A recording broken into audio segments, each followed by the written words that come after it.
सोमं लोकं पवासेति अब्भा मुत्तो व चंडिमा। बुद्ध कहते हैं कि अब्भा मुत्तो व चंडिमा, इस प्रकार बादलों से रहित पूर्णिमा का चांद पूर्ण होता है, उस बादलों से रहित पूर्णिमा के चांद की तरह इस लोक को वह प्रकाश, लेकिन जब उसको होश में आ जाता है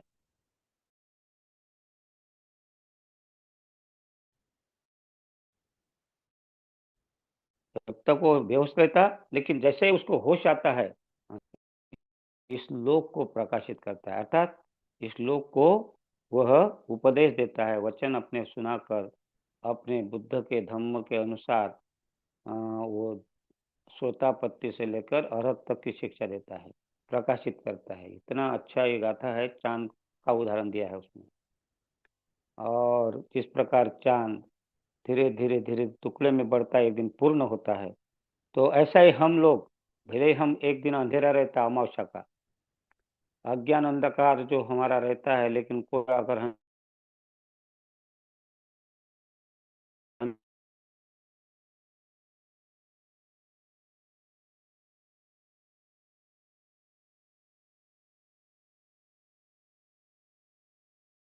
हमें अकस्मात बताना शुरू कर देता है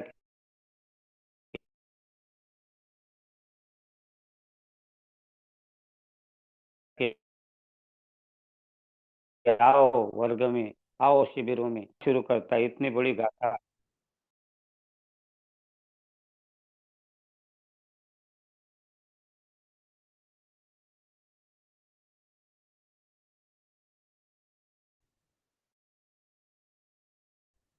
ये यहाँ कही है, तो पूर्णिमा, हर पूर्णिमा का हमारे लिए महत्वपूर्ण है। उनमें से जो श्रेष्ठ हम कहते हैं कि जो शाक्यमुनि बुद्ध को, अर्थात बोधिसत्व सिद्धार्थ का जन्म भी होता है, और उसी अ, वैशाख पूर्णिमा के दिन उनका ज्ञान भी प्राप्त होता है, और उसी पूर्णिमा को उनका महापरिनिर्वाण भी होता है। तो इतनी महत्वपूर्ण भी पूर्णिमा इसमें है। आषाढ़ पूर्णिमा भी वैसा महत्व है। और ये जो माघ पूर्णिमा का महत्व इसलिए है कि इस दिन, ऐसा कहते हैं कि बुद्ध एक बार जब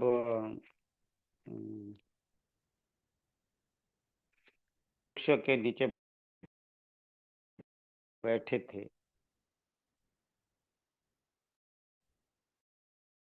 तो वह मार आया, और मार कहता है कि अब भगवान आप परिनिर्वाण भी प्राप्त कर लो, अब क्या करोगे। तो आप अभी महानिर्वाण महापरिनिर्वाण को भी प्राप्त हो जाओ, अब क्या अपना हो गया।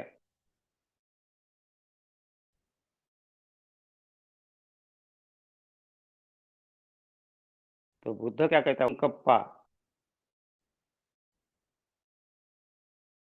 अर्थात मेरा सोतापत्ति फल प्राप्ति से लेकर अरहत तक प्राप्त करते नहीं, और अरहत्व पद प्राप्त कर जाते नहीं, दुख से मुक्त होते नहीं, तब तक मैं यहाँ नगर नगर गांव गांव जाकर धम्म का प्रचार प्रसार करूंगा। तू मुझे कौन है बताने वाला, मार को बुद्ध वहां ऐसा फटकारते हैं।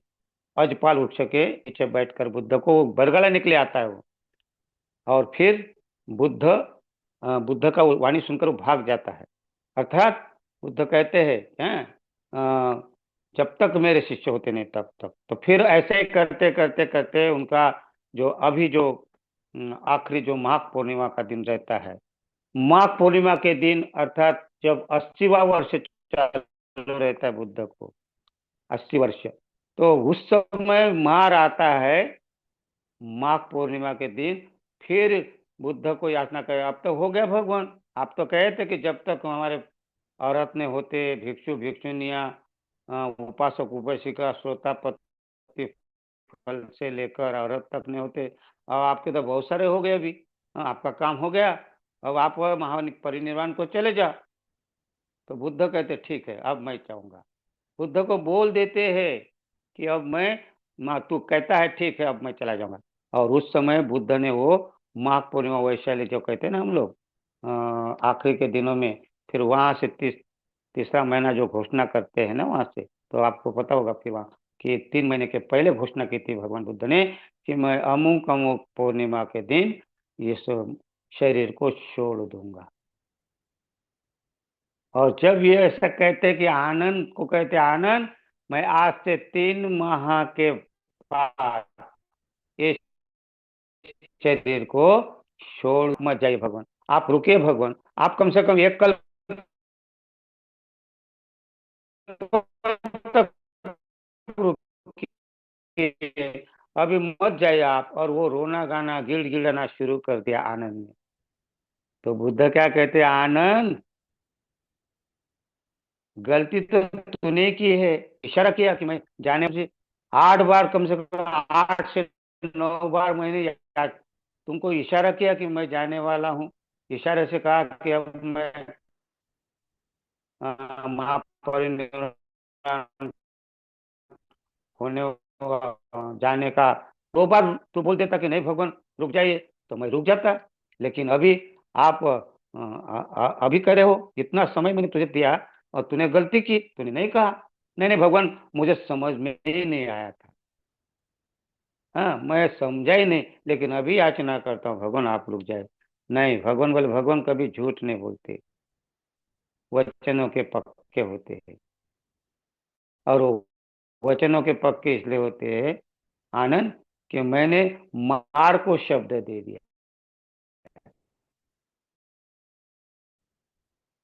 मार को कह दिया कि मैं अब ये को प्राप्त, अब क्या क्या फायदा तुम्हारा। तो 8 बार के 9 बार बुद्ध ने उनको इशारा किया, हिंट कर दी कि मैं जाने वाला हूँ, लेकिन आनंद नहीं समझ पाया।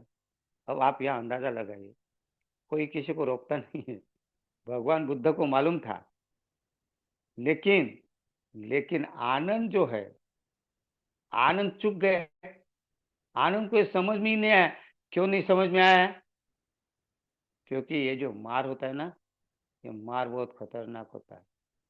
कहाँ से कैसा टपक जाएगा, कैसा आपको रास्ता रास्ता भटका देगा, पता ही नहीं चलता। और ऐसे समय में जब भी बुद्ध बताते होंगे, बुद्ध समझते होंगे, ऐसी बात नहीं है। इसलिए 1 बार नहीं, 2 बार नहीं, 3 बार नहीं बताया, बुद्ध ने बार बार बताया। 8 9 बार कम होता है क्या? 5 बार, 1 बार बताया। वैशाली में 5 बार बताया उन्होंने। हाँ।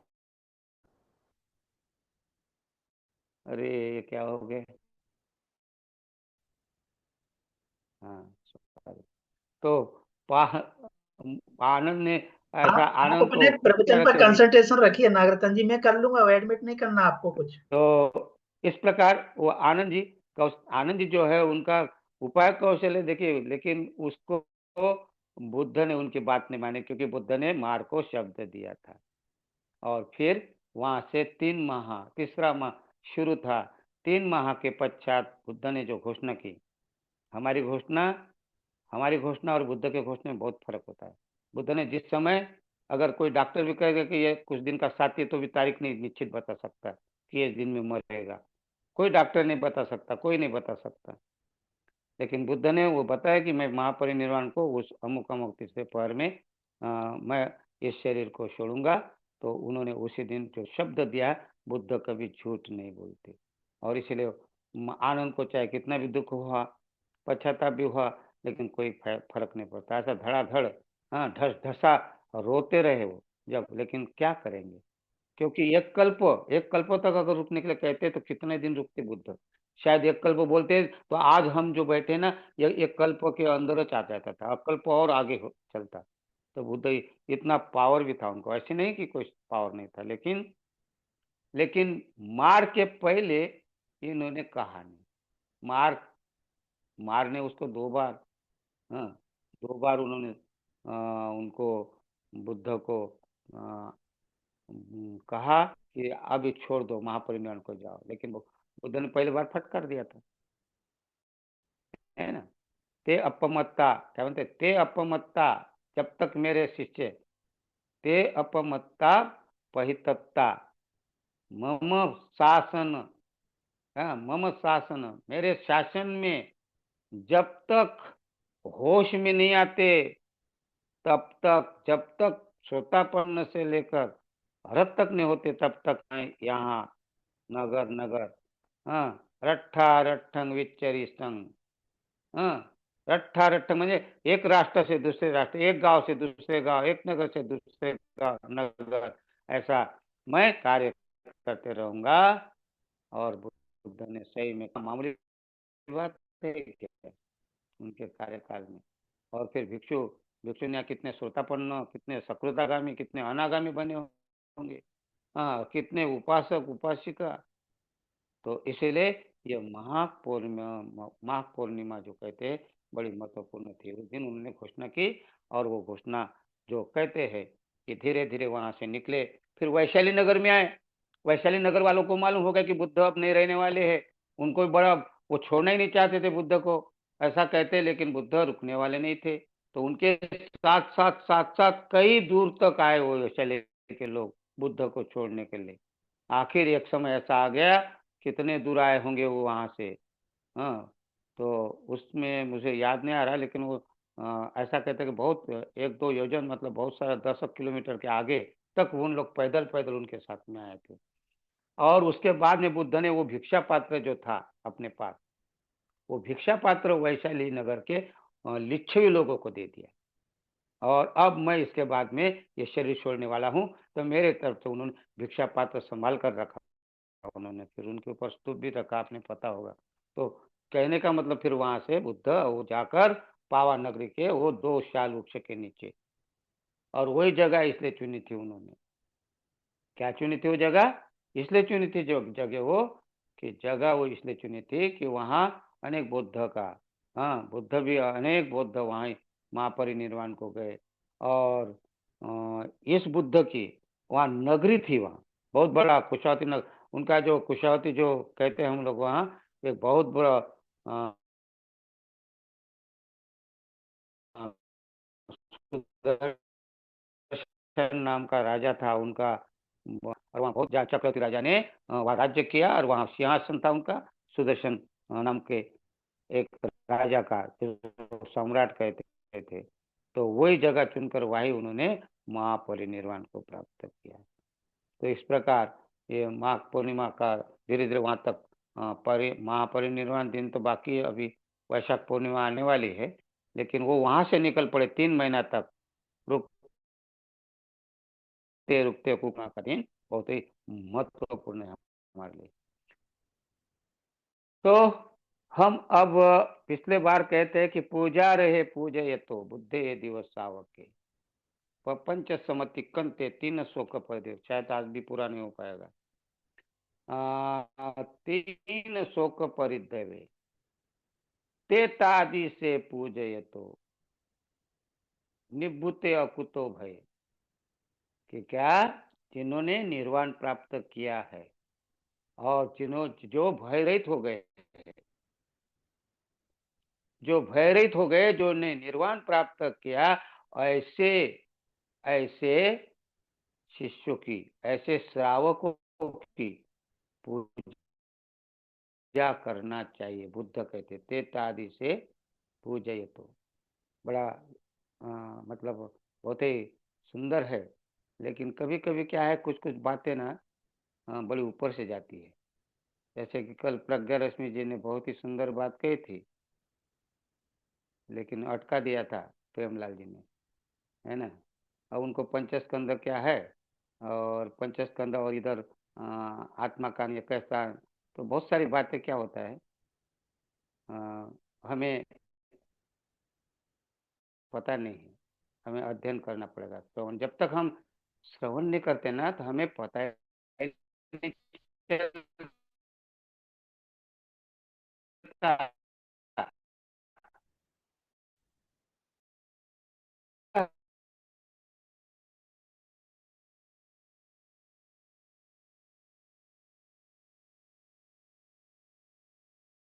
है। मुझे पता था। ये बताइए पंचस्कंद क्या है? अगर पंचस्कंद ही नहीं समझे तो नहीं, नहीं पहली बात तो। और फिर पंचस्कंद, तो पंचस्कंद कहते हैं। तो ये जो आदमी यहाँ श्रवण करता है धम्म, जैसे जैसे श्रवण करता है धम्म, तो उसकी श्रद्धा निर्माण होती है बुद्ध के प्रति, श्रद्धा निर्माण होती है धम्म के प्रति, और श्रद्धा निर्माण होती है संघ के प्रति। जब लेकिन जब कैसी श्रवण करने से ही नहीं होती। श्रवण करने से 5 लाभ होते, ध्यान रखना। कौन सा? तो पहला लाभ है कि जो बातें सुनी नहीं वो सुनने को मिलती है, और जिज्ञासा बढ़ती है, और जिज्ञासा बढ़ती है। सुनते रहो, सुनते रहो, सुनते रहो, लेकिन प्रामाणिक से सुनना चाहिए, प्रामाणिकता से। नहीं तो आधी बात इधर ध्यान रखना, एक आधा शब्द पकड़ लेना और फिर उसी में रहना। अरे इसने ऐसा क्यों कहा, इसका उत्तर क्या देगा, क्या मैं प्रश्न पूछूंगा। ये ऐसा नहीं होना चाहिए। तो श्रवण करने के लिए जिज्ञासा, जिज्ञासा बढ़ती है। जो प्रामाणिकता से जो सुनी नहीं बातें वो सुनने को मिलती है, और जिज्ञासा बढ़ती है। दूसरी बात है, दूसरा लाभ होता है कि जो सुना है वो सुनने में कुछ था लेकिन ठीक से नहीं सुना था, दूसरे बार में और ध्यान से आप सुनते और उसकी स्पष्टता आती। जैसे बहुत सारे शब्द है, जैसे भगवान शब्द है, हाँ, शरण शब्द है, चिंता, चित्ता शरण है, ऐसे शब्द फिर समझ में आएंगे तो समझ में आ जाता है। फिर तीसरा है कि हमारी शंका कुशंकाएं दूर हो जाती है। तीसरा लाभ, श्रवण करने से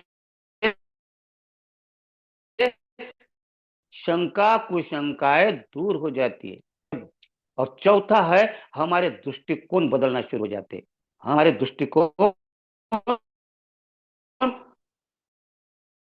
धीरे धीरे बदलना शुरू हो जाते हैं, अनित्यता समझ में आ जाती, परिवर्तनशीलता समझ में आ जाती है। और हमारे जो पक्के दृष्टिकोण बना के रखे, पूर्वाग्रह नहीं सकता, ये ऐसा ही हो सकता है, ये आत्मा बदल नहीं सकती, इस प्रकार के जो विचारधारा है वो बदलना शुरू हो जाती है। और पांचवा है, मन शांत हो जाता है, एकाग्र हो जाता है। कि बुद्ध के सिवाय कुछ रहा, धम्म नहीं, कुछ को बहुत सारी बातें मालूम हो जाती है उनको। और फिर वो ध्यान करना शुरू करना चालू करता है। और ध्यान में फिर उसमें दादं ददंतु श्रद्धाए शीलंग रखंतु संपदा भावनाभिरता हुंतु गच्छन्ति देवता गता। इस प्रकार की जो गाथा है ना, तो ये 10 प्रकार के पुण्य कर्म करना शुरू करता है। क्या करना शुरू करता है? शील नहीं, अभी शील नहीं करता है। धम्म श्रवण करने से उसकी जिज्ञासा बढ़ जाती है, लाभ होता है, उनका मन लगता है। और फिर वो ये जो 10 प्रकार के जो कुशल पुण्य कर्म है, कुशल पुण्य कर्म है, तो जिसको होते हैं दान, दूसरा है क्या कहते हैं उसको, दूसरा दान, फिर शील, और फिर समाधि। हाँ, तो ये 3 बातों के, ये जो 3 बातें जो है, दान करना, इसमें 3 कर्म आते, और शील के 3 कर्म आते, और जो आखिरी का जो समाधि के 4 कर्म आते। इस प्रकार के 10 पुण्य कर्म करता है। और ये 10 का पुण्य कर्म जब करता है तब वो कुशल कर्म करना शुरू करता है। ये 10 पुण्य कर्म है, ये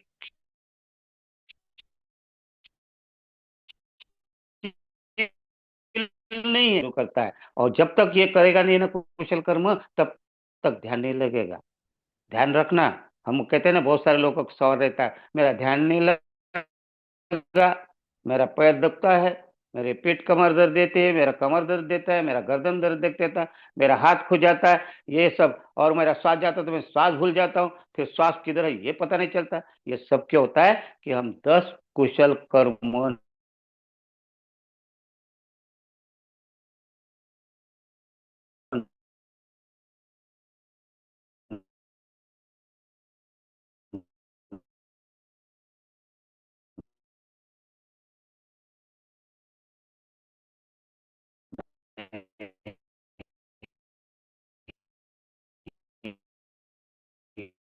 करते,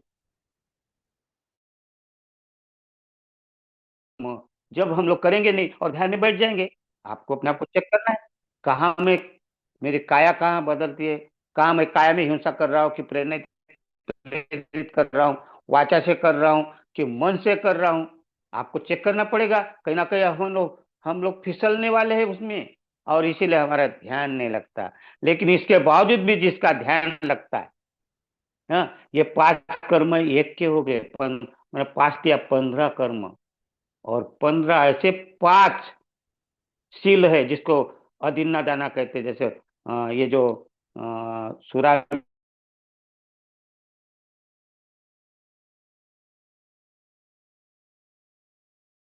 मेरे कहते हैं, ये 5 या 15 ये कर्म करते हैं, ध्यान करते हैं, तो पहली अवस्था आती है उसको, जिसको कहते हैं रूप ध्यान।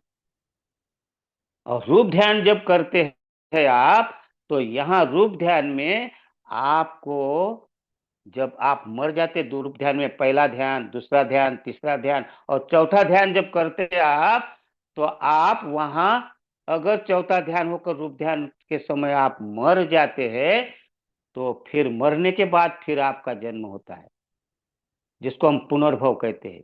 साफ साफ कह रहा हूं, अब सुन लो आप, क्योंकि बुद्ध धम्म बीच में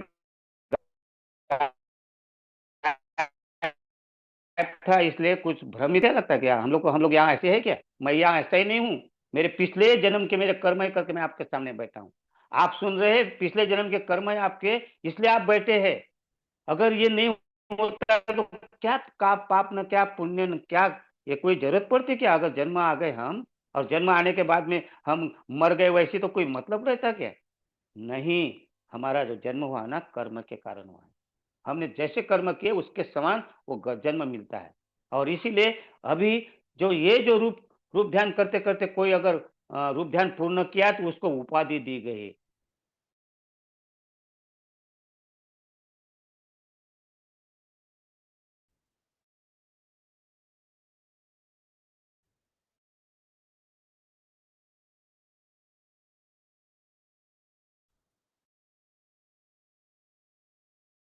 उसको कहते ब्रह्म रूप लोक। ऐसा जो रूप है, ऐसा नहीं, नष्ट नहीं होता, वो रूपांतरित होता है। मैं कई बार बताया कि रूपांतरित होता, नष्ट नहीं होता। कैसा नष्ट नहीं होता? कि जब हम में रूपांतरित होती है, विलीन होती है। अग्नि धातु में विलीन होती है, रूपांतरित होती है। जल धातु में रूपांतरित होती है, नष्ट नहीं होती। और फिर ये इकट्ठा आते, फिर निर्माण करते। अब आप बोलेंगे ये, क्योंकि यहाँ ये जानने के लिए मुझे नहीं मालूम, क्योंकि मैं वहां तक नहीं पहुंचा। हाँ, बुद्ध जान सकते कि ये घटक कहाँ मिलते, किसको मिलते, और अरहत लोग जान सकेंगे, क्योंकि अरहतों ने भी और कहा नहीं गए। लेकिन मैं वहां तक नहीं पहुंचा, तो मैं बता नहीं सकता हूँ। तो इतना तो ध्यान, इतना तो समझ है मुझे, कि अगर कहीं धुआं निकल रहा, मैं कहूंगा उधर धुआं निकल रहा, कोई कहा, तो मैं जरूर कहूंगा निश्चित कहीं ना कहीं आग लगी, उसका धुआं निकल रहा।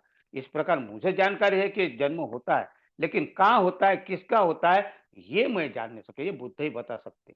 और बुद्ध ने बताया, अगर आप धर्मपद पढ़ेंगे तो बुद्ध ने बताया।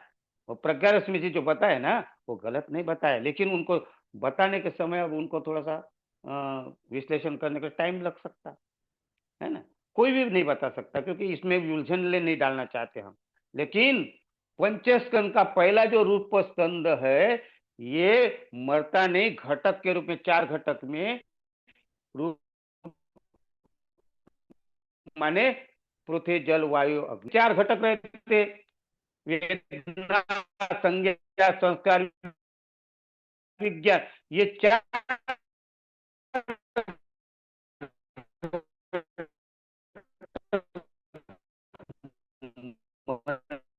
के घटक है, सुनते रहता है ये। जब वो रूप ध्यान करेंगे तो ब्रह्म कहते हैं उसको।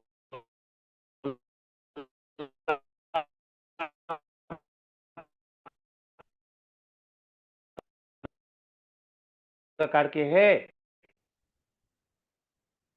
उसको रूप भूमि, उसको कहते हैं, क्या कहते, हाँ, दुखा हूं, लेकिन आप पढ़े तो उसमें विश्वास होना चाहिए। बाबा साहब ने लिखा है, मैं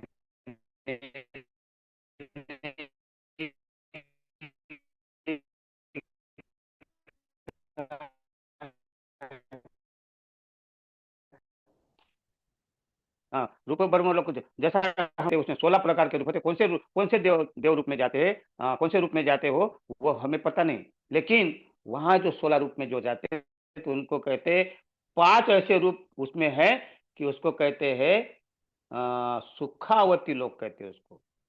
सुखावती लोक में जन्म होता है। आपने कहा होगा, फिर उसके पहले काम भूमि है। अब रूप तो वो रूप ध्यान करके वो करते, उनके लिए वो भूमि मिलती है, लेकिन हम कौन से भूमि में है, हम काम भूमि में है, काम लोक में है। हम काम लोक में जो मनुष्य लोक है ना, इसमें भी 11 प्रकार की भूमि है। काम भूमि 11 प्रकार की भूमि है, और क्या 11 प्रकार की भूमि में हमारा जन्म होता मरने के बाद।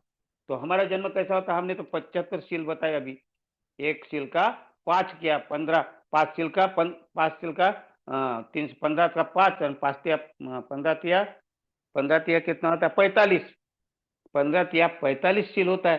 तो 45 शील का हम पालन करते क्या, नहीं करते। तो कहीं ना कहीं हमारा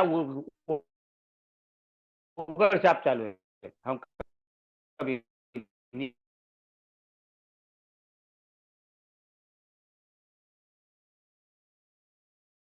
नीचे आते,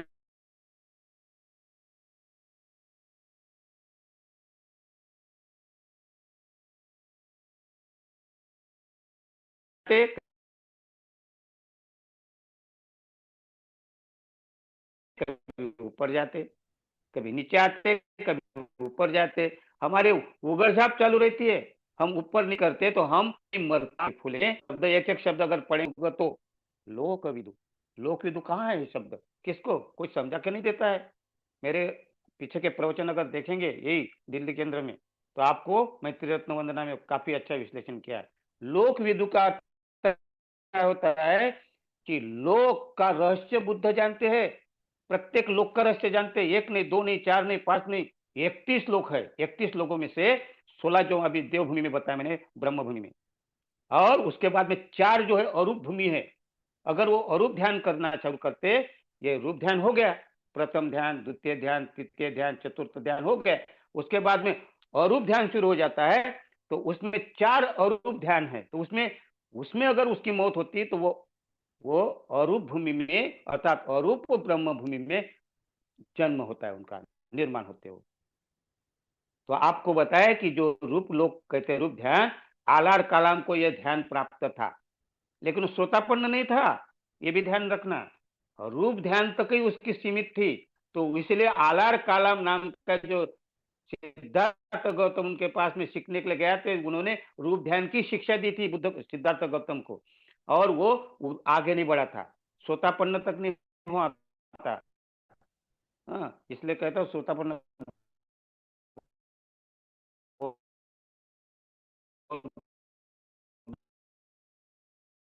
है। इस अरूप भूमि का प्राप्त हुआ था, वो अरूप भूमि में मर गया।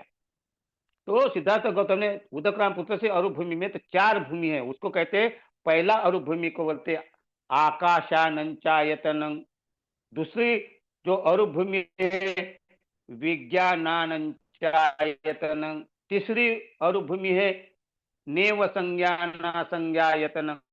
ऐसे 4 अरूप भूमि में जन्म होता है अगर कोई रूप ध्यान करते करते मर जाता है तो ये 4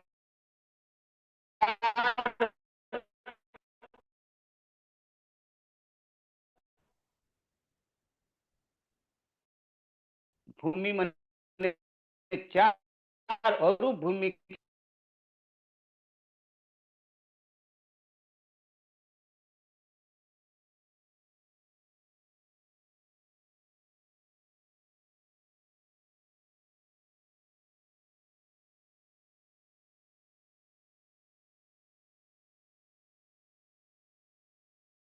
वाचा संपफलापा अभिज्ञा व्यापादा और मिथ्या दसना या मिथ्या दिठिया, ये 10 कुशल कर्म अकुशल कर्म से कुशल कर्म करते, तो अगर हम इसमें मर जाते हैं और हमें अगर संकल्प किया कि मेरा फिर से जन्म होना चाहिए मनुष्य का, तो आपका मनुष्य का जन्म हो सकता है। अगर आप चिलवान होते होते ध्यान साधना में करते करते, लेकिन ध्यान साधना नहीं भी हुई आपकी, लेकिन ध्यान के मार्ग में लगते, तो अगर आपने वहां संकल्प करते कि मुझे फिर से जन्म लेना मनुष्य का, तो आप ले सकते, लेकिन आपके कर्म के अनुसार। और फिर दूसरी है जिसको कहते हैं 6, इसमें भी देवभूमि है।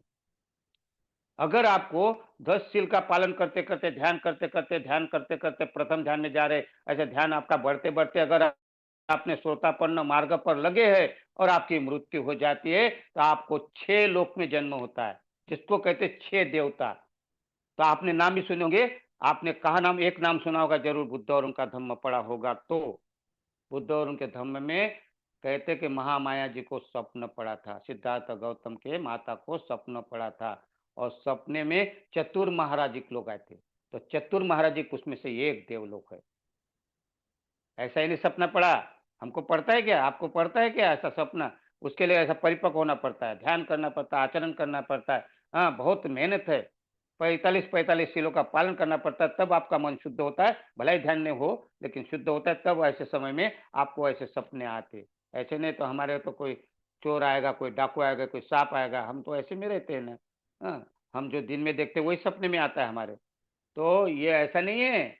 तो यहाँ चतुर महाराज में तो इसमें 6 जो देवलोक होते काम भूमि के, उसका नाम है, पहला है तुषित लोक, दूसरा है 33 लोक, तीसरा है चतुर महाराजिक लोक, चौथा है यामालोक, पांचवा है निर्वाण रति लोक, और छठवा है निमित्त वशवर्ती लोक। ऐसे 6 लोकों में आपने नाम सुना होगा चतुर महाराजिक, तो ये देवलोक की स्थिति प्राप्त होती है। नाम दे बुद्ध बुद्ध ने सब देखा है, सबको विश्लेषण किया, ऐसे नहीं है। आज से जो मरती है, मरने के बाद में उसका जन्म होता है 33 लोक में, और 33 लोक में जब जन्म होता है तो वहां जगह नहीं रहती। बुद्ध का प्रवचन जब पंचवर्गीय भिक्षु को देते ना, 5 वर्गीय भिक्षु सारनाथ में, तो आप धम्मचक्र प्रवर्तन सूत्र सुनना, पढ़ना, पढ़िए, कभी पढ़े ही नहीं ना, हम सुनी सुनाई बात पर ध्यान रखते। उसमें खाली पंचवर्गीय भिक्षुओं को उपदेश नहीं दिया है, अनेक देवी देवताओं को दिया है, अनेक ब्रह्मलोक से आए हुए आर्य अपना अष्टांगिक क्या कहते हैं, अष्टमंगल गाथा में आखिरी की गाथा है, कौन सी गाथा वो बोलते ना, बका विधानंग का, तो भी बक नाम का ये रूप लोक से अरूप लोक से मर गया, और उसका जन्म फिर ब्रह्मलोक में हो गया। उसको मिथ्या दृष्टि निर्माण हुई थी कि मैं सब कुछ सृष्टि करता हूं, मैं सबको बनाता हूं, मैं संसार बनाया हूं, उसको ऐसी गलत धारणा निर्माण हुई थी। बुद्ध को ही उसका वो भ्रम निकालने के लिए जाना पड़ा, और उनको होश में लाकर वो बुद्ध का फिर शिष्य बनता है। तो ऐसा नहीं है, तो इसीलिए समझना पड़ेगा आपको। महामाया जी जो 33 लोक में गई, तो उनको सिखाने के लिए, उनको धम्म, क्योंकि उनका कर्ज था बोधिसत्व पर, बुद्ध पर, और इसलिए कोई भी बुद्ध की माता, यही बुद्ध की माता नहीं, इनके पहले जो 28 बुद्ध हो गए, कहते हैं 27 बुद्ध हो गए, उन 27 बुद्धों की, उनका भी, उन्होंने भी अपनी माता का जैसा हुआ, तो उनको सिखाने के लिए जाते हैं, उन पढ़ाने के लिए जाते हैं कि धम्म, ताकि वहां वो निर्वाण को प्राप्त हो सके। और इसीलिए बुद्ध यहाँ से, इस भूमि से, सांकस्य देश से 33 लोक में जाते थे, 33 लोक में जगह नहीं हुई तो तुषित लोक में आते हैं, और तुषित लोक में देवी देवताओं को माँ माया के साथ में ये धम्म सिखाते, जिसका नाम है अभिधम्म पिटक। तो अभी धम्म पिटक पढ़े क्या हमने? अभी अभिधम्म पिटक नहीं पढ़े, सत्य घटना है जो है अभिधम्म पिटक में। और सूत्र पिटक पढ़ते ना, ये सत्य तो है, लेकिन ये सत्य दिखाने का खाली ऊपर ऊपर का, जब जैसा जैसा ध्यान होता है, अध्ययन करते हैं, मनन करते हैं, चिंतन करते हैं, तब हमें ये समझ में आ जाता है। नहीं तो हम तो सूत्र पिटक को सत्य मानते हैं, और मानना पड़ता है। लेकिन अभिधम्म पिटक में उदाहरण नहीं, रूपक नहीं, खाली सत्य सत्य बताया है।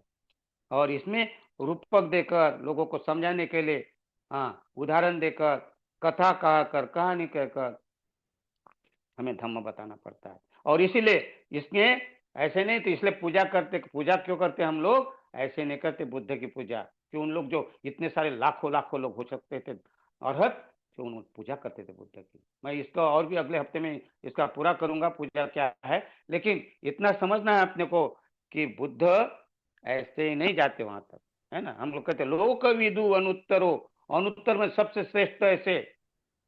लेकिन सुनने के लिए हमें हमें सुनने के लिए वो घड़े के समान हो। घड़े देखे ना, 4 प्रकार के घड़े होते। तो पहला घड़ा जो होता है उल्टा रहता है और उसमें पानी डालते हैं। तो कुछ लोग ऐसे होते हैं कि उस उल्टे घड़े के समान सुन आते हैं, किसी ने बोला हाँ चलो सुनने के लिए, लेकिन जाते तो दूसरे के प्रभाव में जाते, उसका मन नहीं रहता सुनने का। किसने कहा, उसके प्रभाव, कलेक्टर ने बोला तो चलो, हाँ कमिश्नर ने बोला चलो, अमीर है आदमी इसने बोला तो चलो, हाँ तो लेकिन उसका मन नहीं रहता। हाँ बेमन रहते हैं। हाँ बहुत से लोग आबू बाबू अभी कलेक्टर आते हैं क्या सुनने अपने धर्म, क्योंकि उनको घमंड है ना। तो ये उल्टे घड़े के समान है, सुनते नहीं। दूसरा जो घड़ा है वो घड़े में डालते हैं पानी, लेकिन नीचे से छेदा है, वो छेदे से छिद्र से निकल जाता है पानी। तो श्रवण करने के लिए तो जाते कुछ लोग, हाँ सुनते बुद्ध का क्या, लेकिन इधर सुना और इधर निकल गया। उनको बोलते अरे क्या बताए, पता ही नहीं, बोलते क्या हुआ था। ये दूसरे घड़े छिद्र के समान है। और तीसरे जो है सुनने वाले लोग, वो है अध अध घड़ा, अर्धा घड़ा, आधा आधा घड़ा छलकत जाए करते, उसमें पानी छलकते रहता है, आवाज करते रहता है, हाँ डुब डुब डुब आवाज करता है। तो ऐसे कुछ अधूरे अहंकारी हो जाते। अरे मेरे को बहुत, मैंने सुना हूँ, हाँ मैं कौन, तुम कौन बताए, मेरे बाल पक गए, मैंने ये सुना बुद्ध ऐसे होते हैं, बुद्ध ऐसे होते हैं, मुझे वंदना आती है, मुझे परितान आता है, मैं सब कुछ करता हूँ, मैं सबका उत्तर देता हूँ। ये अहंकारी होते हैं अर्ध चल के।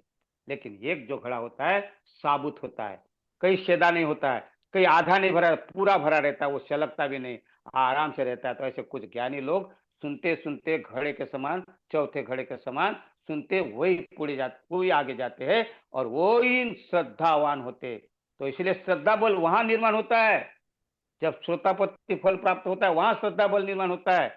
लेकिन हमारा क्या खसरे होता है कि काम भूमि में हम आते तो है, लेकिन एक मैंने 11 भूमि बताया काम भूमि में, तो पहली मनुष्य भूमि और दो 6 देव भूमि थी, 7 भूमि हो गई। और 4 जो दूसरे है उसको अपाय भूमि कहते। अपाय भूमि में 4 लोग आते। उसमें से कौन कौन आते, एक आता है प्राणी लोग, इसको तिरच्छन लोग कहते, दूसरा नरक लोक, तीसरा प्रेत लोक, तिरच्छन लोक, नरक लोक, असुर लोक और प्रेत लोक, ये 4 लोग आते। तो जो ध्यान नहीं करते, आचरण नहीं करते, शंका कुशंका में रहते हैं, और शंका कुशंका में मैं कल और भी बताऊंगा, सारनाथ में आप जरूर सुनिएगा। सारनाथ में शंका कुशंका क्या, हमारा कैसा हाल होता है वो कल बताऊंगा, कल जरूर सुनिए आप सारनाथ में। तो शंका कुशंका में रहते हैं और ध्यान नहीं करते, आचरण नहीं करते, ऊपर की बड़बड़ करते, तो उसका जन्म निश्चित जानवरों का जन्म हो सकता है। और इसीलिए कीड़े मकोड़े समान देखते ना, ये न सुनने वाले लोग हैं, ये आचरण न करने वाले लोग हैं, ये झगड़ा लगाने लोग हैं, ये स्पर्धा करने वाले लोग हैं, ये किसी को विश्वास न करने वाले लोग हैं। इसीलिए ये लोगों का हमारा जो देखते कीड़े मकोड़े के समान, तो हम भी हुए होंगे पिछले जन्म में, कभी कभी हम भी हुए होंगे, क्योंकि हम भी उसी में। लेकिन हमें निश्चित ही हमारा कुछ पुण्य कर्म होगा करके मनुष्य जन्म हुआ। और इस मनुष्य जन्म में अगर हमने अच्छा श्रद्धावान नहीं बने, अच्छा आचरणशील वाले नहीं बने, तो निश्चित हमारा अपाय भूमि में, अर्थात तिरच्छान माने प्राणी लोक में जन्म हो सकता है, प्रेत लोक में जन्म हो सकता है, नरक लोक में जन्म हो सकता है, असुर लोक में जन्म हो सकता है। अब इसमें से आपको नरक क्या है, प्रेत क्या है, इसमें भी कंफ्यूजन होगा, लेकिन एक कंफ्यूजन बाद में दूर कर लेंगे। लेकिन इसके बारे में मत जानिए। लेकिन प्राणी लोग तो देखा है ना आपने, अपने सामने कुत्ते बिल्ली वगैरह देखे, तो ये कर्म के कारण हुए हैं। मान लो कुत्ते है, बिल्ली है, कोई भी कीड़े मकोड़े, सर्प सर्प है, जो भी जानवर है जितने भी है, कर्म के अनुसार जन्म होता है। तो कभी कभी कर्म मरते समय अगर आपके अच्छे कर्म है, उदाहरण के लिए बताओ, मरते समय अगर आपके अच्छे कर्म है, और मरते समय आपने कहा कि मेरा अच्छा कर्म किया कुछ अच्छा हो, और लेकिन आपने गलत कर्म किया, तो आपका कुत्ते का जन्म हुआ। और कुत्ते का जन्म हुआ तो आप देखिए कितने कितने लावारिस, खाने को नहीं मिलता, कोई भगा देता जैसा दरवाजा पर, ये हाल होते कर्म, गलत कर्म करने से। लेकिन कुछ अच्छे कर्म किए हैं तो आप ऐसे भी कुत्ते देखे हैं कि जो आलिशान रहते, आदमी को खाने को नहीं मिलता, उनको आलिशान खाने को मिलता है। हाँ? कितना जो जो खाना चाहिए अच्छा अच्छा खाना खाते कुत्ते। अच्छा गद्दी पर सोते हैं, तो ये उनका कुशल कर्म था, लेकिन कुछ गलत कर्म के कारण कुत्ते का जन्म हुआ है। तो ये कर्म सिद्धांत आपको पढ़ना पड़ेगा। कर्म सिद्धांत पर बुद्ध ने कर्म सिद्धांत बताया, मैं नहीं बता रहा हूँ। और भी अगले बार में मैं बताने की कोशिश करूंगा, क्योंकि अपना समय हो गया। लेकिन हमने ध्यान रखना चाहिए, 31 प्रकार की भूमि है। उनमें से काम भूमि, और दूसरा रूप भूमि, और तीसरा अरूप भूमि। ये तीन भूमि में ये तीन 31 लोग बटे हुए हैं। तो काम भूमि में 11 लोग आते हैं, उसमें अपाय भूमि के 4, मनुष्य लोग को 5, और 6 देवलोक 11 भूमि।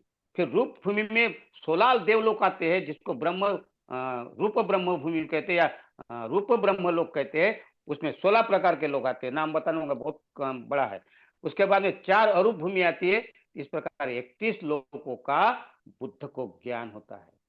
ऐसे नहीं है बुद्ध को गए लोगों को भी तो ऐसे नहीं कहते हैं हम। तो सारे लोगों का रहस्य जानते बुद्ध कि ये कौन सा कर्म कारण, इसका जन्म ये हुआ, इसका जन्म ये हुआ। और उसके बाद में शुरू होती है रूपलोक, और रूपलोक के बाद में जो शुरू होती है वो होती है श्रोतापन्न। और उस श्रोतापन्न अवस्था जब प्राप्त करते हैं, तो उसको इधर कुशल कर्म करते करते रूप ध्यान, और रूप ध्यान प्राप्त करने के बाद में अगर आप उसमें और आगे बढ़ते रहते, आपका जिज्ञासा बढ़ती है, तो आप श्रोतापन्न रास्ते पर लगते हैं। और उसमें अगर आपका मार्ग पर लगे, तो उसको लोकोत्तर लोग कहते हैं। लोकोत्तर कहते हैं इसको। तो अब ये पीछे नहीं जा सकता। ऐसा कहते हैं कि अगर ये लोकोत्तर लोक में पहुंच गया, तो वो फिर पीछे नहीं आता, फिर वो आगे ही बढ़ेगा, फिर कुशल ही बढ़ेगा। ध्यान से और श्रोतापन्न श्रोतापत्ति फल प्राप्त करेगा, मार्ग प्राप्त, फल प्राप्त, श्रोतागामी मार्ग प्राप्त, फल प्राप्त, अनागामी मार्ग प्राप्त, फल प्राप्त, अरहत फल प्राप्त। इस प्रकार के ये 8 लोकोत्तर लोक है। इस प्रकार 8 ये लोकोत्तर लोग है। तो इस 8 लोकोत्तर में हमारा नाम दर्ज करना है। और ये नाम दर्ज करने के लिए हमें स्वतापत्ति तक जाने के लिए हमें 3 बंधन को तोड़ना है। और ये 3 बंधन को सत्काय दृष्टि कहते हैं, यही नहीं टूटती। और विचिकित्सा कल देखिए, कल बताऊंगा उसके बारे में भी। फिर तीसरा है शीलवत परामर्श। ये 3 बंधन अगर हम तोड़ देंगे, रूप भूमि और रूप भूमि से फिर हमारा पदार्पण होगा कहा, लोकोत्तर भूमि में। और लोकोत्तर भूमि माने वो बुद्ध की भूमि, उसको सुखावती कहते हैं। इस प्रकार के लोक की और भी बहुत कुछ बताना है, लेकिन मैं ऊपरी बातें बताने की कोशिश की, और भी हम बताने की कोशिश करेंगे। तो आपने सुना, आपके अंतर्मन को प्रणाम करता हूं और यहीं रुकता हूं। आप सबको मैत्रीपूर्ण